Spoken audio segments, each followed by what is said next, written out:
আপনি নিজের ব্যক্তিগত জীবনে, নিজের সামাজিক জীবনে, নিজের রাষ্ট্রীয় জীবনে, ধর্মীয় জীবনে কতটুকু অনুশীলন করেছেন আমার মনে হয় না আমি অথচ আমি সেই কথাগুলো আপনাদের সামনে দাঁড়িয়ে একজন অভিভাবক হিসেবে, একজন ধর্মীয় নেতা হিসেবে, একজন সমাজ নেতা হিসেবে, একজন পরিবারের নেতা হিসেবে করে যাচ্ছে।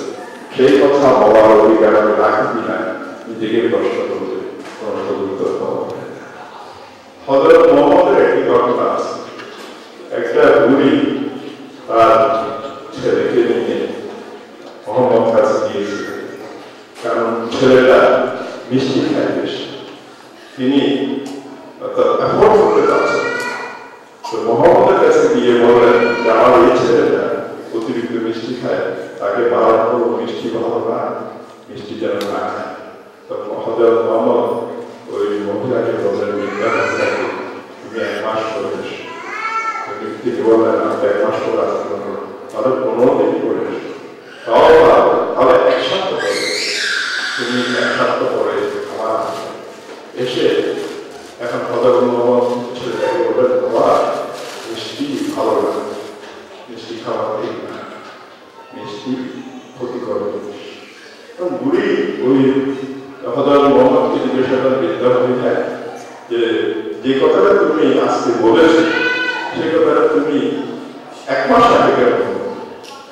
তিনি বললেন মিষ্টি আমি নিজেও পছন্দ করি, আমি মিষ্টি নিজেও খাই, যেহেতু আমি মিষ্টি খাই নিজে পছন্দ করি, তাকে সে উপদেশ দেওয়ার আমি অধিকার রাখি। আমাকে এই একটি সময় মিষ্টি না খাওয়ার জন্য চেষ্টা করতে হয়েছে এবং আমি নিজে না খেয়ে সেটা চেষ্টা করে সেটা অভ্যস্ত করি। তখন আপনার এই ছেলেকে অর্থাৎ যে বলা সেই সাহস জুগিয়েছে। কাজে এখানে একটা আমার কাছে বড় বিশ্বাস, অর্থাৎ আপনি আদরের পরের শিক্ষক। আমরা এই যে আদর করি আমাদেরকে ভালো হতে হবে। আমরা যদি ভালো হই আমার সন্তান ভালো হবে, আমার ভাই ভালো হবে, আমার পরিবার ভালো হবে, আমার প্রতিবেশী ভালো হবে, আমার আত্মীয় স্বজন ভালো হবে। আমি যদি ভালো না করি আমি তাদেরকে ভালোভাবে নির্দেশ দেওয়ার অধিকার আমি নিজেও জানি। কাজে আমাদের মধ্যে আজকে যে অনন্ত যে বিভেদ চারিদিকে, এটা কোনো সুবল সেটা পারিবারিক ক্ষেত্রে বলেন, সমাজের ক্ষেত্রে বলেন, রাষ্ট্রের ক্ষেত্রে বলেন, বিশ্ব মানব সভ্যতার ক্ষেত্রে বলেন, কোনো ক্ষেত্রে এটা সুখকর জিনিস না। আমাদের সকল ভেদাভেদ তৈরি পরস্পরের মধ্যে মৈত্রী বন্ধনে আবদ্ধ হয়ে আমরা একে অপরকে যদি আলিঙ্গন করতে পারি তাহলে পরিবারের শান্তি নেমে আসবে, আমার প্রতিবেশীদের শান্তি নেমে আসবে, আমার সমাজে শান্তি নেমে আসবে এবং এই বিশ্ব মানব সভ্যতায় শান্তি নেমে আসবে। যতক্ষণ পর্যন্ত আমরা শান্তি স্থাপন করতে পারবো না ততক্ষণ পর্যন্ত পরিবারের উন্নয়ন আমরা করতে পারবো না, সমাজের উন্নয়ন করতে পারবো না, দেশের উন্নয়ন করতে পারবো না, মানব সভ্যতার উন্নয়ন করা।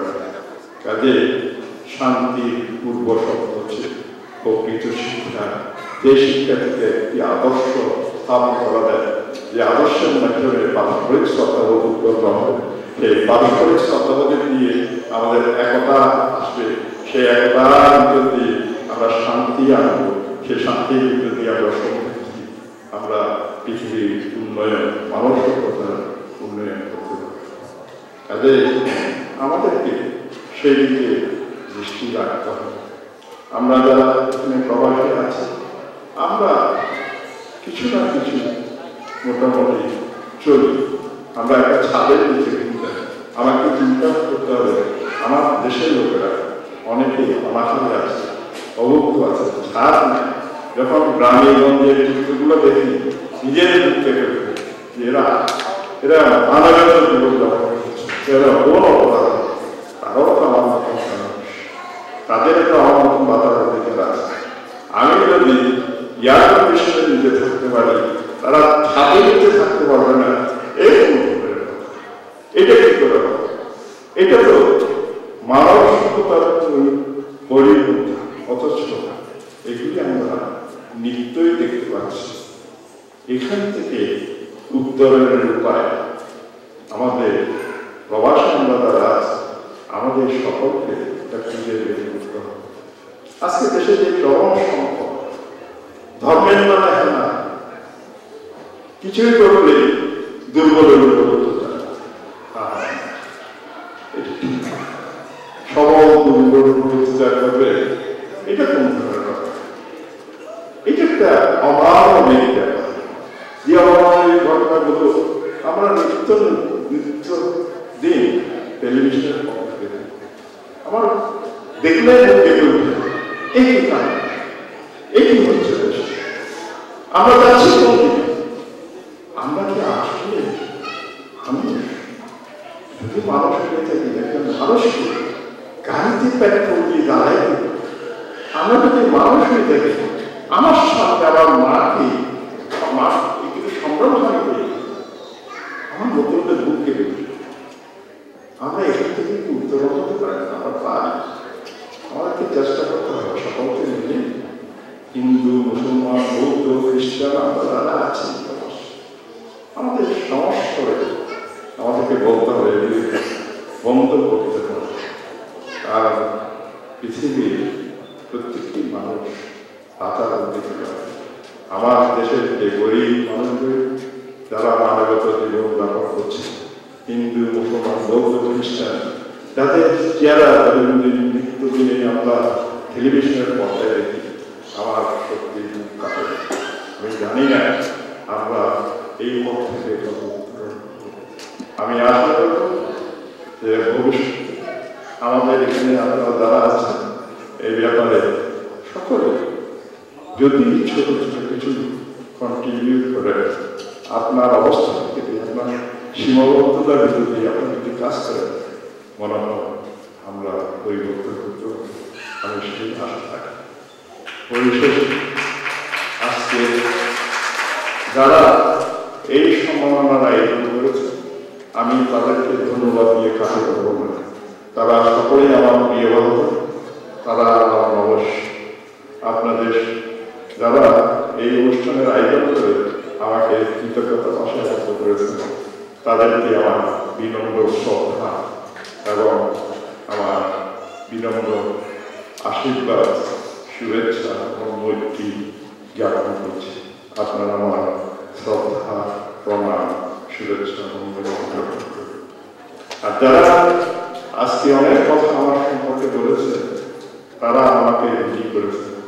আপনাদের কথায় আমার আনন্দে যেমন ভরে উঠেছে, ঠিক চোখে আমার জল এসেছে। আমি আনন্দে আপনাদের এই ভালোবাসা আমি যতদিন বেঁচে থাকব ততদিন আমি স্মরণীয় রাখব। এবং একই সাথে আমার এই মহতমের মাতৃমণ্ডলী, এই যে সুধী সমাজ বয়োজ্যেষ্ঠ যারা আছেন, এত কষ্ট করে ধৈর্য ধরে এতক্ষণ বসে আমার কথা শোনার জন্য অপেক্ষা করে গেছে, তাদেরকে আমার বিনম্র শ্রদ্ধা এবং কৃতজ্ঞতা জ্ঞাপন করছি। একই সাথে আপনারা যারা আজকে এই অনুষ্ঠানে এখানে এসে আমাকে সমৃদ্ধি করেছে, আমাকে আরো উৎসাহ দিয়েছে, তাদের প্রত্যেকের জীবন চন্দ্রের মতো আলোকিত হোক। আপনাদের পরিবার মণিমুক্তার মতো আলোকিত হোক। আপনারা সকলে সুখী হোক, দীর্ঘজীবী হোক, এই কামনা করে আমার বক্তব্য এখানে টানছি। সকলকে আবারও আমার বিনম্র পৃথিবীতে শান্তি।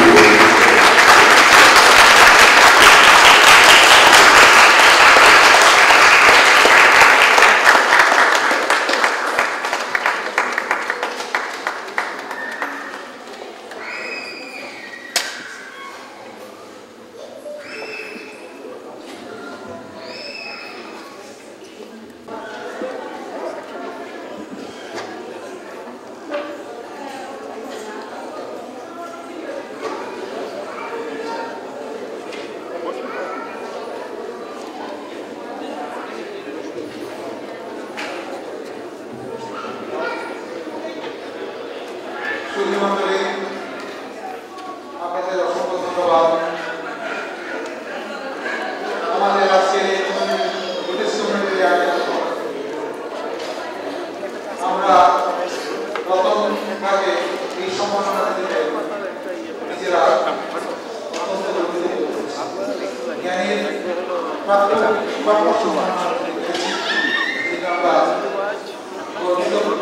পাশাপাশি রতনদা তার নিজস্ব শরীরের শারীরিক অবস্থাকে তুচ্ছ প্রতিপন্ন করে আজকে আমাদের সবার সামনে হয়েছেন। আমরা আমাদের সবার পক্ষ থেকে আমাদের সবার পক্ষ থেকে ধন্যবাদ এবং পরিশেষে আমাদের সভাপতি কিছু বলার আগে রতনদার অনুরোধে একটা নৃত্য পরিবেশন করছেন তার এই ভাবনি।